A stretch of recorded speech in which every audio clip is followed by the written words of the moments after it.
I was dating a guy for 4 years. We lived together for 3 of them and I thought he was the one. But then I found out that he was cheating on me, so I broke it off and moved out. 4 weeks after moving out, I started to get served with court papers. Apparently, while we were dating and living together, he stole my ID and social security number. I was shocked to find out that he had taken out thousands of dollars of debt in my name. He took out cash loans, opened and maxed out credit cards, leased vehicles, and even started a business. I had no clue until I was served with papers for non-payment. Since he would normally get the mail, he hid any paper correspondence and kept me in the dark. Any calls claiming I owed money, I chalked up as spam. By using my ID, social security number, and falsifying pay stubs in my name, he was able to put me over $500,000 in debt. You know that feeling when your world is crashing down faster than you can rebuild it? That's exactly how I felt. I had no other choice but to file for bankruptcy. I even had a detective from the DA's office in my county contact me, threatening me with committing fraud. I worked with them to give them as much information as I had, which cost me a couple $1,000s in criminal lawyer fees. I filed police reports for identity theft, but he was never arrested. And things just kept getting worse.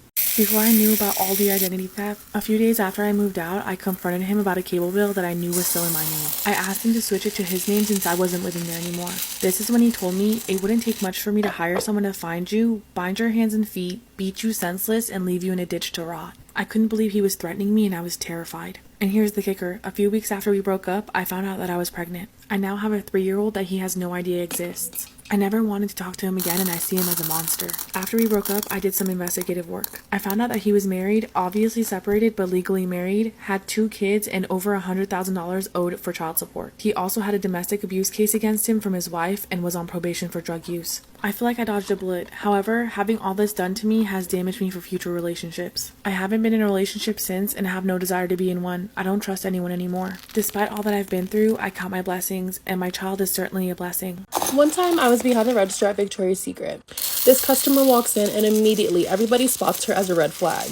She's just picking up items, throwing them in her bag, not looking at sizes, not looking at colors. So everybody's like, everyone's on their walkie like, watch this customer. She's coming to the fitting room. She's headed to the cash wrap. Somebody get her. Check her ID. Get her. Get her. She has a bag full of stuff. And guess who gets her at the register?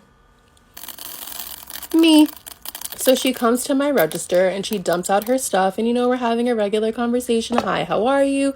Yada, yada, yada. Her total comes up to probably between $700 to $900. It was expensive. My manager is at the register next to me, talking to me on the walkie. Ashley, make sure you get that ID. Don't matter what she's using, make sure you get that ID. So I ask her for the ID because she's paying credit. Why do you need to ask for my ID? Just take it, run it. I'm like, no ma'am, I'm sorry, I need your ID for the purchase. She starts to raise her voice at me. So she's raising her voice at me and I'm like, but I just couldn't, y'all. So I was like, I can raise my voice too. Do you want to play this game? Because I'll win, promise. And she's like, oh, well, what time do you get off work? And I'm like, I'm closing. I'm actually getting off at 11. Would you like to pick me up? And then she calls me stupid. She's like, you're fucking stupid. And I'm like, okay, you know what? I'm going to eat that. Then she calls me a dumb bitch. Whew. So I took a deep breath. And I said, fuck you, you dumbass bitch. Your broke ass can't even afford these motherfucking clothes and you over here trying to scam me. Fuck off my line. And honestly, me and her just started going back and forth at each other like, My manager's like, go to the back, go to the back, go to the back. I'm still cursing her out as I'm walking to the back of the store. I really thought I would get fired, but I actually didn't. I have 2 kids, a daughter who's 30 and a son who's 27. Their mother isn't in the picture. I have a relatively high-earning job, and I was able to save $100K for each child to send them to college. My daughter received a full scholarship where her tuition and board was paid for, but I had to pay for my son's education and living expenses with the money I saved up. Both of my children knew I saved $100,000 for each of their college expenses, but my daughter got a full ride, and I told her I'd hold on to it until she wanted to use it for her wedding or a down payment for a house. So when my daughter asked me last week to buy a house, I gladly gave her the money. A few days later, I got an angry call from my son accusing me of favoritism and how I'm being unfair.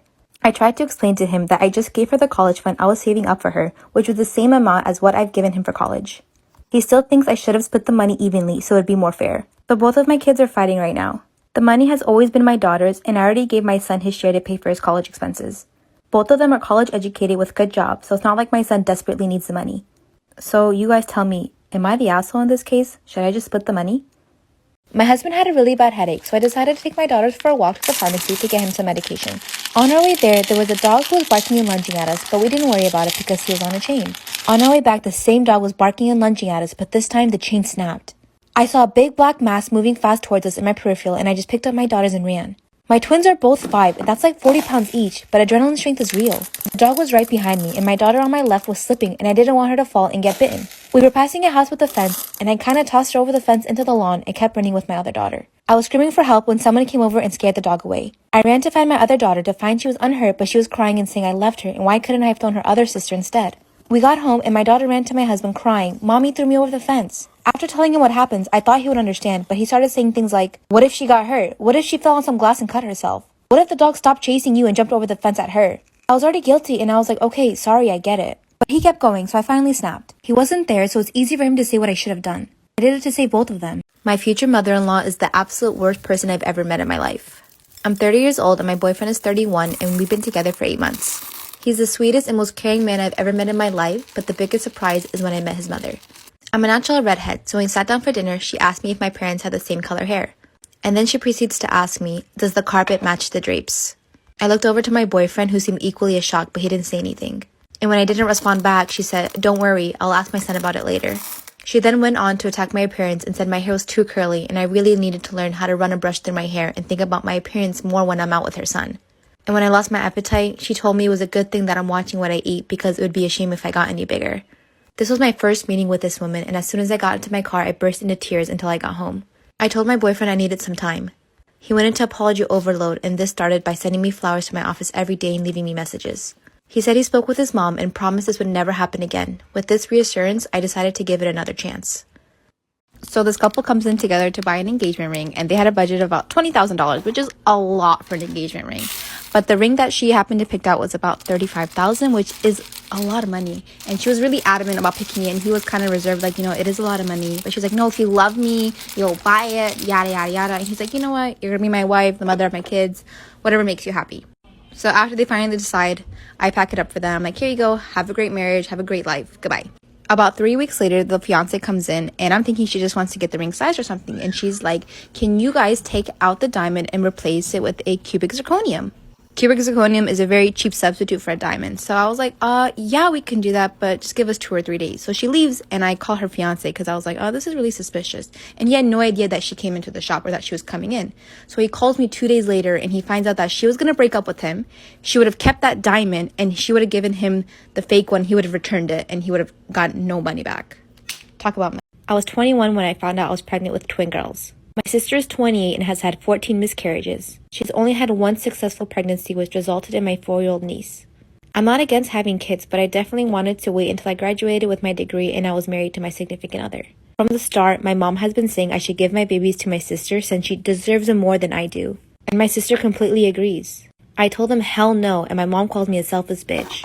Throughout my pregnancy, my sister has been begging me to give her at least 1 baby since I'm having 2. The last time I saw her, we were having lunch and she started babbling about keeping one of my babies, so I paid for my meal and left and haven't seen any of them since then.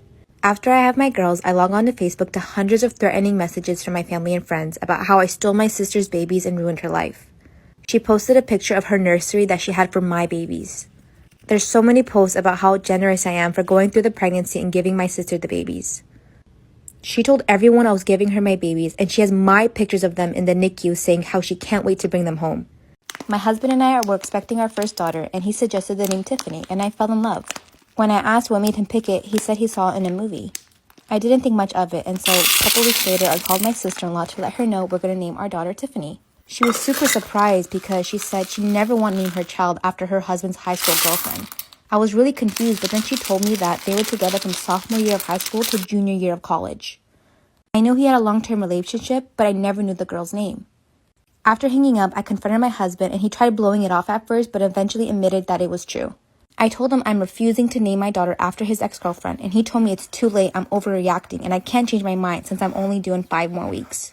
I basically cried to get as much information as I can when he finally told me that. She had contacted him because she was getting married and was having second thoughts. My husband admitted that talking to her made him realize he never stopped having feelings for her, but he loved me too. The reason he suggested the name was because he knew he couldn't leave me to be with her, so he wanted something to honor her with. What do I do?